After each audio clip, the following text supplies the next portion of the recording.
안녕하십니까. 오늘은 국제투자 9주차 강의를 시작하겠습니다. 지난 8주차 3교시에 16장 해외 직접 투자의 경제적 효과가 이제 4가지 파트로 구성되어 있는데 아마 3절 현지국에 미치는 경제적 효과까지 한 걸로 되어 있습니다. 이제 오늘은 이제 4번째 이제 경제 주권 효과를 이제 마치게 되면 또 다음 장으로 이제 진행하게 됩니다. 이제 현지국에 미치는 경제적인 효과의 4번째는 이제 경제 주권 효과인데, 한 나라 입장에서는 자국 내에서 이루어지는 모든 경제적 활동과 이로 인한 경제적 효과가 해당국에 귀속되기를 원하게 되겠죠. 현실적으로 외국인 직접 투자를 수용한 모든 현지국은 경제 주권의 문제에 직면하게 되면 피할 수 없는 사실입니다. 자, 국가는 일정한 영역을 기초로 해서 존립하는 사회의 조직화된 단체로 정의할 수 있겠습니다.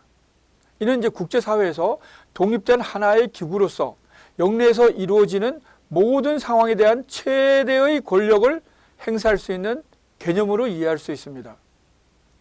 자, 그러므로 현지국의 입장에서는 현지국 내에서 발생하고 있는 경제활동은 모두 현지국에 귀속되므로 외국 기업의 경영활동도 현지국 정부의 정책과 이익에 부합해야 한다고 볼 수 있습니다.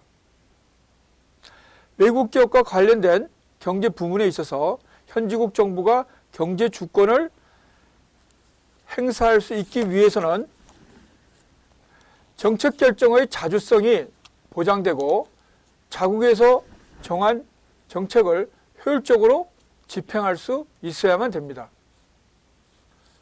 그러나 이제 외국 기업은 현지국 정부의 정책과 통제에서 탈피해서 우선적으로 기업의 이익을 추구하게 되면 필연적인 기업의 생리라고 할 수 있겠습니다. 즉 기업의 이익을 추구하는 본질적인 기능에 결국은 어떤 기업이든지 예외일 수가 없다는 얘기입니다. 외국 기업들은 이제 로비스트를 활용하거나 정치단체에 대한 헌금 또는 현지 자회사와 관계가 있는 업체의 대표로 구성된 압력단체를 만들어서 현지국 정부의 정책 결정에 영향력을 행사함으로써 자신들의 이익을 추구하게 됩니다. 자, 한 나라가 이제 경제정책을 효율적으로 집행하기 위해서는 결국 자국 내에 있는 모든 경제 주체에 대해서 정책 효과의 영향이 균형되게 미쳐야 됩니다. 이제 외국 기업은 자신들의 필요에 의해서 언제든지 용이하게 이동할 수 있기 때문에 현지국 정부의 정책 효과를 약화시킬 수 있는 가능성이 존재하게 됩니다. 따라서 일국의 정책 집행 효과는 국민 경제의 중요한 부분이 외국 자본에 의해서 소유될 경우 변화를 하게 됩니다. 예를 들면 관세 정책은 이제 효과가 없어지게 되고 금융 정책 또한 국제화된다고 할 수 있겠습니다. 결과적으로 외국 기업은 현지국 정부의 정책 결정, 자주성 및 정책 집행의 효과를 제거시키거나 약화시키게 됩니다. 실제로 민족적 성향이 강하고 자립적인 발전을 추구하는 국가들은 자국의 정책 방향과 외국 투자 기업의 경영 활동이 마찰을 일으킬 경우에 자국 경제에 미치는 악영향을 최소화하기 위해서 자국에 진출한 외국 기업에 대해서 적극적으로 통제하게 됩니다. 외국인 소유 기업 활동에 대해서 통제의 극단적인 예는 이란, 쿠바, 리비아 등의 반미적 성향이 강한 국가에서 자국에 진출해 있는 외국 기업의 생산 시설을 국유화 또는 극단적으로 몰수하는 방법으로 국가에 귀속시키고 외국 기업이 더 이상 자국 내에서 활동하지 못하도록 하는 것을 지적할 수 있겠습니다. 또한 1960년대 후반에서 1970년대 초반에서 중남미 국가들도 외국 기업들이 자국 내 산업 기반을 완전 지배해서 자국 기업이 이들 기업에 의해 종속당하고 있다고 요게 이제 발전한 것이 종속경제죠. 그래서 외국 기업의 영향력으로부터 탈피해서 경제 주권을 확립하기 위해서 외국 기업에 대한 통제력을 강화하려고 하였습니다. 그러나 외국 기업들이 로비에 의한 외교적인 압력과 현지 기업의 해외 시장 진출 억제로 인해서 중남미 국가들이 국제적으로 고립되어서 실패한 전례가 있죠. 자, 지금까지 우리가 이제 해외 직접 투자의 경제적 효과를 다양한 방면에서 살펴봤습니다. 결국 이제 결론적으로 얘기하면 국가의 산업 정책이 중요하다고 할 수 있겠습니다. 즉, 해외 투자를 받아들인 모든 나라가 성공적이지 않은 이유는 해외 투자를 받는 것이 필요하다고 할지라도 결국 자국의 산업 기반을 어떻게 결국 직시하고 또 우선순위를 둬서 결국 그거를 스텝 바이 스텝, 프로세스 바이 프로세스 단계적으로 결국 지속적으로 정권이 바뀌어도 일관되게 추진하는 것이 가장 중요하다고 할 수 있겠습니다. 결국 이렇게 되려면 경제의 정치적인 안정을 이루어야 되겠죠. 결국 그래서 결국 이제 산업 구조를 그러면서 차근차근 고도화해 나가는 그런 중장기적인 국가 발전 전략을 지속적으로 일관성을 가지고 체계화하면서 결국 추진해 나가야 된다는 것이 가장 여러 사례를 제가 지적했습니다마는 그것이 가장 중요한 포인트라고 할 수 있겠습니다. 자, 이제 16장의 해외 직접 투자의 경제적 효과는 이제 강의를 이제 마치게 됐고요. 이제 다음 주제는 해외 직접 투자의 위험 관리입니다. 제가 올린 자료에 보면 이제 17장으로 되어 있죠.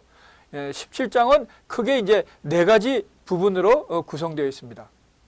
첫 번째는 이제 해외 직접 투자 위험의 배경은 뭔가? 두 번째는 해외 직접 투자 위험 관리의 기본 방향에 대해서 살펴봅니다. 세 번째로는 해외 직접 투자 리스크의 특성에 대해서 살펴보고 마지막으로 해외 직접 투자 리스크의 형태에 대해서 살펴봄으로써 17장 해외 직접 투자의 위험 관리를 마치게 되겠습니다. 자, 이제 1절 해외 직접 투자 위험의 배경에 대해서 살펴봅니다. 우선 해외 직접 투자는 국내 투자에 비해서 당연히 훨씬 복잡하고 다양한 투자 환경에 노출되어 있다고 할 수 있겠습니다. 해외 직접 투자의 이러한 위험성은 곧 해외 직접 투자의 수익성과 밀접한 관계를 가지게 되고 위험도가 높은 만큼 투자 수익 역시 평균적으로 국내보다 크다고 할 수 있겠습니다. 자, 이러한 투자 위험의 대표적인 그 원인으로는 결국 환율, 금리가 여기 작용하게 됩니다. 그래서 이러한 환율, 금리와 관련된 금융시장의 변화에 따라서 경영 외적 손실로 나타나게 됩니다. 해외 투자 기업의 환, 금리 투자 위험의 노출 원인은 한 4가지로 요약해 볼 수 있겠습니다. 자, 우선 기본적으로 환율에 대해서 간단하게 말씀을 드리면, 자, 환율은 결국 무역을 하거나 투자할 시에, 그것도 이제 국제 투자겠죠. 국제 투자를 할 시기에 결국 필연적으로 발생하게 됩니다. 자, 환율은 결국 통화 간의 교환 비율을 얘기하는 것이죠. 또한 시시각각으로 변합니다. 그리고 지금 현재 US 달러가 글로벌 기축 통화로 돼 있기 때문에 결국 직접적인 통화 간의 교환의 가치에 대한 평가는 결국 US 달러가 기준 통화가 되는 것이죠. 각각의 A와 B국이 통화하게 될 경우 A국의 US 달러와의 통화 가치, B국의 US 달러의 통화 가치에 따라서 결국 A와 B의 통화의 교환 비율이 정해진다는 것입니다. 자, 이것이 이제 결국 가장 중요한 포인트인데요. 제가 이제 간략하게 설명을 했습니다. 자, 이제 첫 번째 노출 요인은 무역 등 경상거래 규모가 확대되면서 필연적으로 환차손이 발생할 가능성이 증대된다는 것이죠. 자, 환차손이라는 것은 이제 지금 제가 방금 말씀을 드린 대로 통화의 가치가 변함에 따라서 통화의 교환에서 발생되는 그런 문제입니다. 자, 환차손의 가능성 증대는 투자 위험을 증가시키는 효과를 발생시키게 되죠. 특히 현지 투자를 우회 수출의 기지로 활용하고자 하는 경우에 현지 통화가 평가절상된다든지, 평가절상이라는 게 현지 통화의 가치가 올라간다는 얘기입니다. 반대로 평가절하는 현지 통화의 가치가 떨어진다는 것이죠. 자, 우리가 이제 통화라는 게 결국 간단하게 얘기하면 한 나라의 경제 상황을 반영합니다. 자, 어떤 A국이 경제 상태가 좋다면 그 A국의 결국 통화가 가치가 높을 수밖에 없겠죠. 경제 상황이 좋은데 결국 그 해당국의 통화의 가치가 떨어질 리는 없죠. 네, 통화의 가치가 올라가는 것이죠. 자, 우리가 간단하게 이제 우리가 이제 뭐 상품도 마찬가지입니다. 상품에 대한 결국 수요가 올라갈 때는 결국 상품의 가치, 그 가격이 올라가게 되겠죠.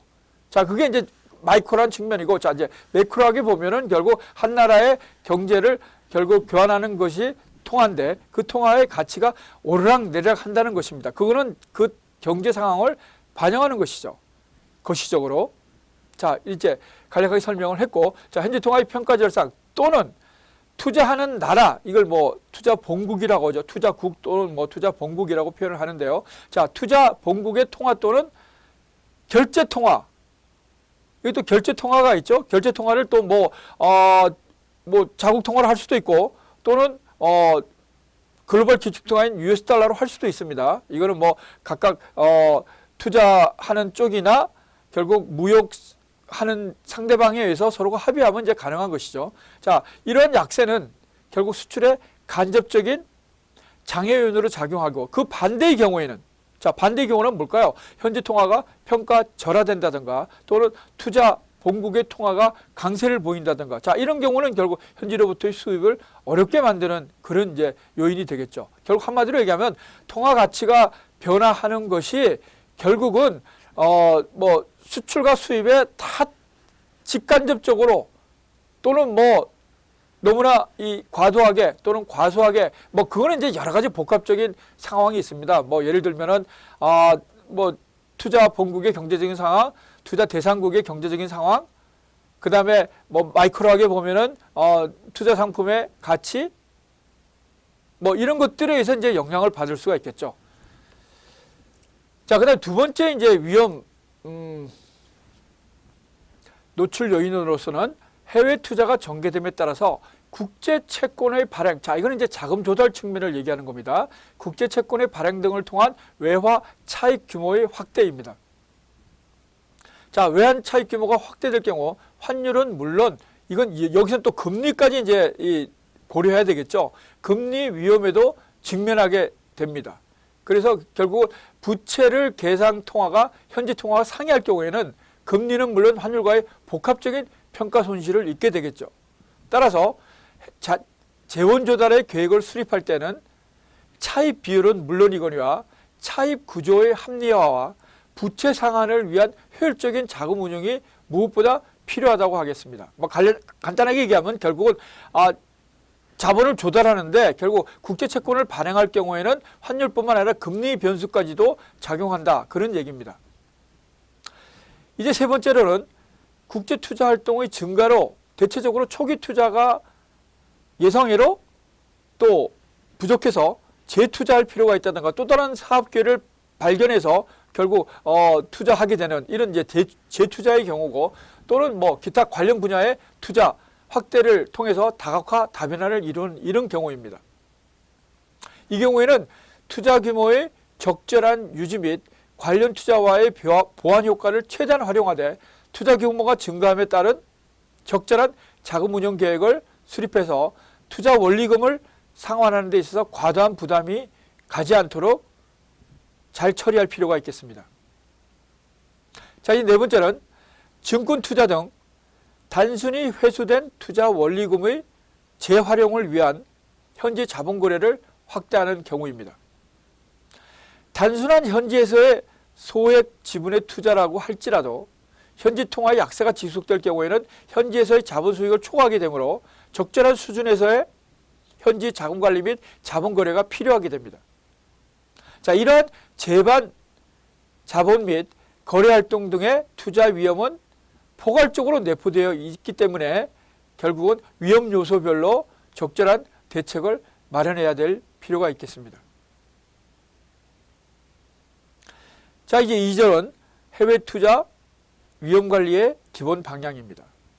즉 기본 방향은 두 가지 측면인데요. 하나는 불확실성을 제거하는 것이고 두 번째로는 자금의 탄력적인 운영이라고 할 수 있겠습니다. 이제 첫 번째 불확실성의 제거는 투자 위험을 관리하는 기본 방향에서 건전한 재무관리로서 영업 외적 불확실성의 제거 또는 불확실성의 축소라고 할 수 있겠습니다. 안정적인 재무관리를 하기 위해서는 결국 다양한 환율 및 금리의 복합적인 재원 조달과 운영을 통해서 어느 한 부분에서 발생되는 위험을 다른 분야에서 상쇄할 수 있도록, 즉 상계 처리할 수 있도록 조정할 필요가 있겠습니다. 두 번째는 이제 자금의 탄력적인 운영인데요. 자, 투자 위험의 원인이라 할 수 있는 금리별, 통화별, 자산과 부채 간의 불일치를 될 수 있는 대로 축소시키는 것이 필요합니다. 이를 위해서는 재원의 조달 및 운영에 있어서 적절한 가변성과 고정성을 동시에 유지해서 상호 위험 발생에 따른 부담을 탄력적으로 조정해 줄 필요가 있겠습니다. 또한 투자 위험이 안정적인 사업 환경을 저해하지 않도록 사전에 신중한 재무관리 계획을 수립할 필요도 당연히 대두되겠죠. 결국 해외 직접 투자에 따른 위험을 효율적으로 관리하기 위해서는 위험의 발생 원인과 결과에 따라서 사전에 적절하게 대처해야 될 필요가 있다는 얘기입니다. 그러나 이제 해외 투자의 위험은 분야별로 다양한 형태로 나타나기 때문에 모든 원인의 대부분이 통제 불가능한 기업 외적 요인이라는 점에서 어려움이 필연적으로 따르게 됩니다. 자, 이제 3절은 해외 직접 투자 리스크의 특성입니다. 자, 해외 직접 투자이면 본질적으로 현지의 투자 환경으로부터 초래되는 것과 즉 외부적 요인이죠. 그 다음에 내부적 요인으로서 투자기업 내부의 운영 과정에서 발생되는 위험으로 구분할 수 있습니다. 자, 전자는 이제 외부 요인이죠. 전자는 기업 외부의 전략적인 통제 밖에서 발생하는 투자 위험으로서 기업의 적극적인 위험 관리가 용이하지 않은 반면에 후자, 즉 기업 내부로부터 발생되는 위험은 기업의 전략적 경영 성과에서 발생되는 만큼 어느 정도까지는 투자 위험을 관리하는 것이 가능하다고 할 수 있겠습니다. 자, 이제 자료에 보면 그림 17-1에 국가 위험의 요소 분석을 간단하게 이렇게 한번 분류해 봤습니다. 첫 번째는 국가 위험이 있죠.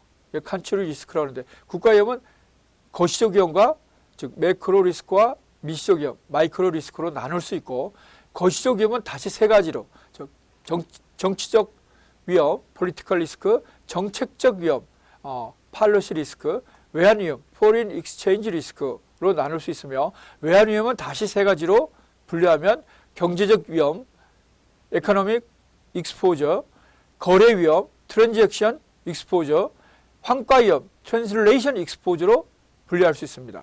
또 미시적 위험은 진입 장애 위험, 엔트리 매니지먼트 시스템과 현지 동태적 위험, 호스트 컨트리 다이내믹스 이렇게 이제 분류를 할 수 있겠습니다. 자, 이건 또 뒤에서 상세하게 이제 살펴볼 텐데요. 자, 이 같은 이제 위험 관리 시각에서 우선 해외 직접 투자에 따르는 위험의 유형별 특성을 인지하는 것이 이제 중요하겠습니다. 자, 국가 간의 정보의 비대칭성이 국내에서보다 훨씬 크고 다양하기 때문에 이 같은 국가 위험 분석을 검증한 연구 실적은 다수 존재하지만 연구 방법에 따라서 그 범위와 변수들에는 커다란 차이가 존재합니다. 코브리라는 학자는 1982년에 다국적 기업이 갖는 광범위한 정치 경제적 위험을 두 개 차원으로 구분한 바 있는데요. 한 차원은 투자 위험이 미치는 범위에 대한 것이며, 즉 이게 이제 거시적인 투자 위험이라는 것이죠. 회사 조직이나 투자 지분에 관계없이 투자 유치국 내의 모든 기업 또는 산업 전체에 영향을 미치는 위험 요소들을 의미합니다. 자, 그 다음에 이제 미시적인 투자 위험은 개별 기업 또는 개별 프로젝트에만 해당되는 거라고 할 수 있겠죠. 자, 이제 제4절은 해외 직접 투자 리스크의 형태에 대해서 살펴보는데요. 이 해외 직접 투자 리스크는 5가지 형태로 분류할 수 있겠습니다.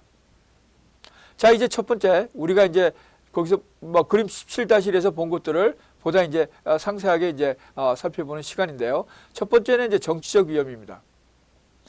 자, 정치적 위험도 뭐 국가 위험의 핵심적인 이제 사항이겠죠. 여기도 2가지로 한번 살펴보면 투자 유치국 내의 경제 환경 및 사업 구조를 형성하고 또한 영향을 주고 있습니다. 2가지 측면에서요. 이제 첫 번째 측면은 현존하는 경제 체제의 급격한 변동을 초래하는 통치 행위에 관한 위험입니다.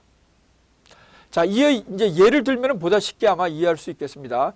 예로서 1989년에 이라크의 쿠웨이트 침공이나 1959년에 쿠바의 혁명, 1979년에 이란 혁명, 그 다음에 1971년에 칠레에서 발생한 혁명을 지정할 수 있겠습니다. 자, 지금 방금 언급된 이런 사례들은 모두 기존의 경제체제를 전면적으로 부인하고 완전히 새로운 경제체제를 수립하고자 하였다는 점에서 통치 행위에 따른 정치적 위험의 대표적인 사례라고 할 수 있겠습니다. 자, 혁명이 일어날 글자 그대로 혁명입니다. 완전히 이제 뭐 체제나 이런 틀을 바꾸는 것이죠. 기존의 체제를 다 부정하고 폐기하고 새로운 체계를 결국 받아들이는 것이죠. 그야말로 이건 뭐 가장 급격한 변동이 아니겠습니까? 자, 이제 2번째는 이러한 통치 행위까지는 못 이루지만 직접 또는 간접적으로 투자기업의 경제활동에 영향을 미치는 경제 제도에 의한 정치적 위험입니다. 자, 이것도 이제 몇 가지 이제 사례를 보면은 한 5가지 요소들을 들 수 있겠는데요. 즉, 요건 투자 유치국의 법 제도적인 어떤 변화를 지칭하는 것입니다. 첫 번째 보면 뭐 경제적 제국주의의 존재, 국가 안전에 관한 문제, 사회 변화와 역행하는 민간 기업의 활동 문제, 또는 국교, 뭐 이거 종교적 국가가 이제 채택한 종교, 국교 등의 종교적 지침이나 문화적인 이질성의 존재, 정치적 편의주의 존재. 자, 이런 것들이 또한 이제 중요한 결국 변동을 초래한다는 것이죠. 뭐 법 제도적인 문제입니다. 자, 일단 뭐 방금 2가지 측면을 언급했는데요. 이러한 정치적인 변수들은 지극히 추상적이고 한 나라 내에서도 시대적인 상황에 따라서 경제 제도상의 불일치가 발생할 수 있습니다. 따라서 이러한 모든 통치 행위 및 국가 경제의 제도적인 결정은 해외 투자의 투자 횟수 및 투자 수익률 산정에 있어서 가장 중요하게 고려되는 사항 중에 하나가 됩니다. 자, 이제 2번째는 정책적 위험입니다. 정책적 위험, 즉 팔러시 리스크는 현지 금융에 대한 통화 규제, 뭐 커런시 레귤레이션이라고 그러죠. 또는 조세 및 공과금 등에 대한 재정적 규제, 피스컬 레귤레이션. 그 다음에 관세 및 비관세 장벽, tariff and non-tariff barriers. 그 다음에 외환 관리에 대한 규제 등, 즉 단기적인 투자 운영과 관련돼서 투자 유치국의 일반적이고 일상적인 정책들에 대한 정책 변수입니다. 우리가 첫 번째, 정치적 위험이 주로 장기적인 투자 효과에 영향을 미치는 기업 외부적 정책 변수라면 지금 살펴본 정책적 위험은 특히 이제 작은 정부와 거대 다국적 기업 간의 상호 협상에 의한 정책 변수라는 점에서 구별될 수 있겠습니다. 자, 이제 3번째는 이제 외환 관리 위험입니다. 다국적 기업의 자금 및 상품 이동에는 다양한 외환 거래가 개입되는 것이 현실적이죠. 아까 제가 환율을 설명하면서 언급한 바가 있습니다. 국내에서의 투자와 달리 해외 직접 투자는 통화 기관이 수반된다고 지적했습니다. 따라서 외환 관리 위험이 초래되는 것은 당연한 것이죠. 자, 환율이 급격하게 변함에 따라서 기대하지 못한 손익이 발생할 수, 반드시 손실만